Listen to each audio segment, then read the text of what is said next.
ये वो वक्त था जब स्थानीय समाज में जाति व्यवस्था अपनी जड़ें जमा चुकी थी। उसके क्रूर रूप ने लोगों के मानस को जकड़ दिया था। वे उससे अलग सोचने की स्थिति में ही नहीं थे। इस विष वृक्ष को सींचने का काम तत्कालीन धर्मगुरु खूब कर रहे थे। ऐसे में तथागत बुद्ध ने अपना समतावादी दर्शन रखा, जो ऊंच नीच के भेदभावपूर्ण प्रचलित चिंतन के पूर्णतः विपरीत था। उन्होंने अपनी कथनी को करनी में परिणत किया। उन्होंने उच्च जाति के लोगों को प्रवर्जित किया तो निम्न जाति के लोगों को भी किया। तथागत बुद्ध ने अंधविश्वास और अन्य प्रचलित कुमान्यताओं पर भी प्रहार किया। वे चाहते थे कि मनुष्य अंधा बनकर बनी बनाई लीक पर ना चले, बल्कि अपनी चिंतन शक्ति, अपनी तर्क बुद्धि का पूर्ण रूप से प्रयोग करते हुए अपना मार्ग स्वयं निश्चित करे। तथागत बुद्ध ने लोगों को चिंतन के स्तर पर भी स्वावलंबन की शिक्षा दी। उन्होंने कहा, किसी बात पर मात्र इसलिए विश्वास ना करो कि तुमने ऐसा सुना है। परंपराओं में इसलिए विश्वास ना करो कि वे पीढ़ियों से चली आ रही हैं। किसी बात पर इसलिए विश्वास ना करो कि कई व्यक्तियों ने उसे कहा है। किसी बात पर मात्र इसलिए विश्वास मत करो कि तुम्हारे धर्म ग्रंथों में ये लिखा है। मात्र अपने गुरुओं, अपने बुजुर्गों के कहने पर किसी बात में विश्वास ना करो, बल्कि पहले देखो और विश्लेषण करो, और जब तुम्हें लगे कि कोई बात तर्क के अनुकूल है और सभी प्राणियों के कल्याण और लाभ के लिए है, तभी उसे स्वीकार करो और उसके अनुसार व्यवहार करो। इस तरह तथागत बुद्ध ने मनुष्यों के नेत्रों से अज्ञानता की पट्टी हटाई और उसे अपने विवेक, अपनी प्रज्ञा पर विश्वास करना सिखाया। उन्होंने अनात्म का सिद्धांत देकर आत्मा के आवश्यक अस्तित्व पर भी प्रश्न चिन्ह लगा दिया। उन्होंने समाज को ये भी बताया कि वे जिन्हें ब्राह्मण समझकर सम्मान देते और पूजते हैं, जरूरी नहीं कि वो सच्चे ब्राह्मण हों। एक तो ब्राह्मण और अब्राह्मण अथवा स्वर्ण और अवर्ण के भेद को ही तथागत पूर्णता अनावश्यक और दुखद मानते थे। दूसरे इस भेद को मिटाने के पक्ष में भी थे। तथागत बुद्ध इस बार श्रावस्ती के पास अनाथपिंडी के जेतवन विहार में ठहरे हुए थे। ये उन्हीं दिनों की घटना है। अज्ञिक भारद्वाज नाम का ब्राह्मण एक दिन आग जलाकर आहुति की तैयारी कर रहा था। तभी तथागत बुद्ध एक तरफ से निकल पड़े।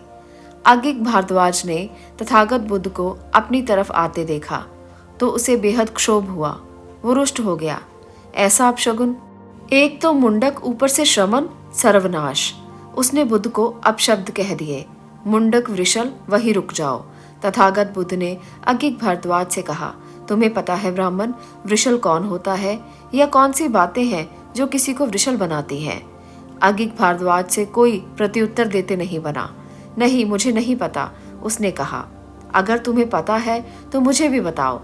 वृषल कौन होता है या कौन सी बातें हैं जो किसी व्यक्ति को वृषल बनाती हैं?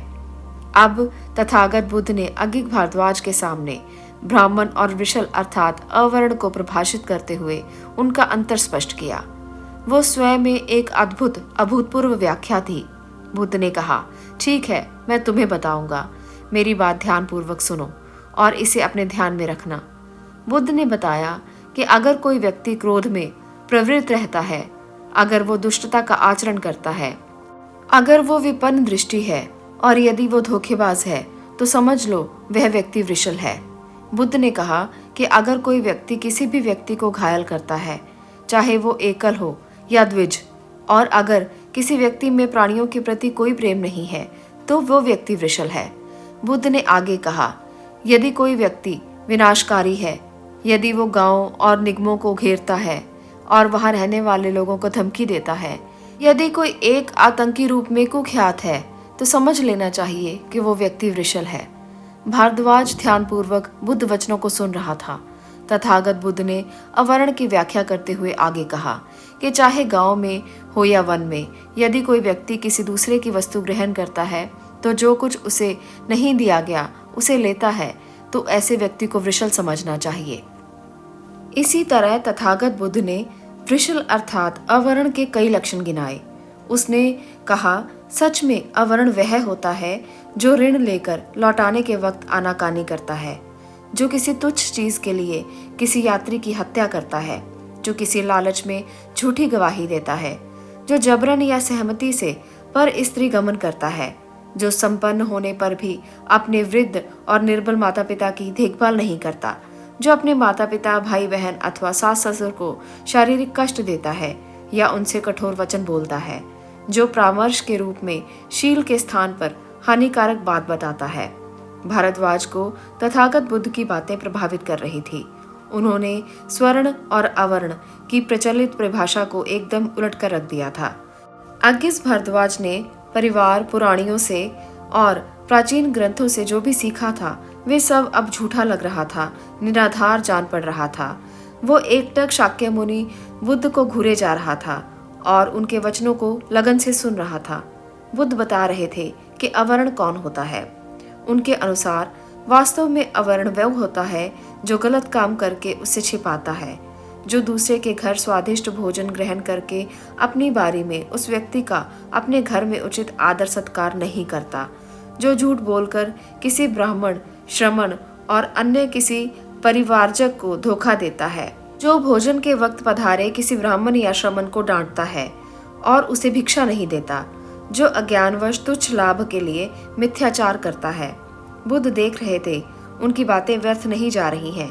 वो जान रहे थे कि वे जो बीज डाल रहे हैं वो बंजर या पथरीली भूमि पर नहीं बल्कि उपजाऊ मिट्टी में जा रहा है और जरूर ही फल लगने वाला है। इसलिए वे पूरी लगन, पूरी रुचि से बोलते रहे। उन्होंने आगे बताया कि वास्तव में अवर्ण अर्थात वृषल वो होता है जो घमंडवश स्वयं की प्रशंसा करते हुए दूसरों की बेइज्जती करता है, जो क्रोधी प्रकृति का, कृपण, दुराचारी, लोभी, निंदक, निर्जल, गलत काम में निर्भय होता है। वास्तव में नीच तो वो होता है जो बुद्ध या उसके शिष्यों या उसके परिवारजक या ग्रस्त की निंदा करता है। तथागत बुद्ध ने वृषल की परिभाषा और व्याख्या करते हुए ब्राह्मण अज्ञिक भारद्वाज से कहा कि सत्य में नीच वो होता है जो स्वयं संत अथवा योग्य न होते हुए भी ऐसा होने का दावा करता है। वह संपूर्ण लोक का वंचक होता है। सत्य में वो वृषल होता है। तथागत बुद्ध ने अपनी व्याख्या की पुष्टि हेतु एक तथाकथित नीच कुल में जन्मे सौपाक का उदाहरण दिया। सौपाक का जन्म शमशान में हुआ था। उसकी गर्भवती माँ भूख से बेहोश हो गई थी, जिसे मृत समझ लोगों ने वहां फेंक दिया था। एक डोम ने सौपाक की परवरिश की थी। वह अल्पायु में तथागत बुद्ध के द्वारा प्रव्रजित हुआ और उसने धम्म में बहुत उन्नति की और उच्चतम पद प्राप्त किया। तथागत बुद्ध ने अंगिक भारद्वाज से कहा कि कालांतर में सौपाक में मातंग के रूप में प्रसिद्ध हुआ। उसने दुर्लभ उच्चतम पद प्राप्त किया। क्षत्रिय और ब्राह्मण उसकी सेवा में रहे। दिव्य रथ पर आसीन हो और कलेश का त्याग कर उसने ब्रह्मलोक में विचरण किया। इसमें उसका जन्म बाधक नहीं था। सौपाक का उदाहरण देकर तथागत बुद्ध ने अज्ञिक भारद्वाज से कहा कि शास्त्रों में कुशल ब्राह्मण को भी अक्सर दुष्कर्म करते देखा गया है। उसमें तो इसी जन्म में दोष पाया जाता है। उच्च कुल में जन्म होने की वजह से वो दुख या दोष से बच नहीं सकते। अज्ञिक को संबोधित अपने उपदेश का अंत करते हुए तथागत बुद्ध ने कहा कि कोई व्यक्ति जन्म के आधार पर नीच नहीं होता, कोई व्यक्ति जन्म के आधार पर ब्राह्मण नहीं होता। तथागत बुद्ध के अनुसार कर्म ही व्यक्ति को वृषल या ब्राह्मण बनाते हैं। बुद्ध की इस व्याख्या को अज्ञित भारद्वाज ने सविनय स्वीकार और आत्मसात किया। बुद्ध की ये शिक्षा आने वाली पीढ़ियों के लिए भी थी।